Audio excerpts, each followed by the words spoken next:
Question number 4 देखिए, two equal positive charge are kept at point A and B. ये हमारे पास point A है, ये बी है, और दोनों पे इक्वल पॉजिटिव चार्ज हमने क्यू रखे हुए हैं। ठीक है, आगे बोला the electric potential at the point A and B excluding these points is studied while moving from A to B. तो क्या इफेक्ट आएगा पोटेंशियल का पूछा है। तो ए से, ठीक है, इस खुद पॉइंट ए की अगर बात करूँ तो ए की ए से डिस्टेंस जीरो हो गई।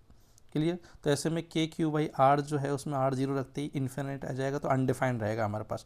क्लियर। तो ऐसे में सवाल ने बोल भी रखा है कि इन दोनों पॉइंट्स को तो एक्सक्लूड करना है। अपन को ये पॉइंट पता भी होना चाहिए कि जिन पॉइंट्स पे चार्ज जिन पॉइंट्स पे खुद पॉइंट चार्ज रखा हुआ है वहाँ पे इलेक्ट्रिक फील्ड जो होता है हमारे पास वो डिफाइन नहीं होता है। क्लियर है।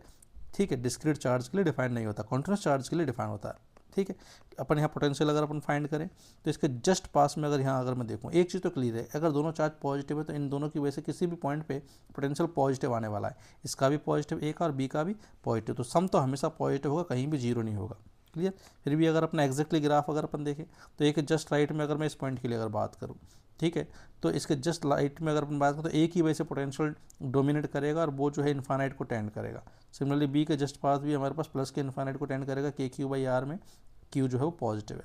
क्लियर। अब जैसे जैसे हमारे पास ए से अगर बी की तरफ अगर अपन मूव करेंगे तो ये पोटेंशियल डिक्रीज होगा और बीच में कहीं जाके मिनिमम हो जाएगा।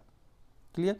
क्यों क्यों मिनिमम हो जाएगा, क्यों मैंने शॉर्ट से कह दिया, क्योंकि ए के जस्ट पास भी इन्फिनिटी है, बी के जस्ट पास भी इन्फिनिटी है और बीच में कोई फाइनाइट वैल्यू है हमारे पास, तो डेफिनेटली डिक्रीज हुआ होगा।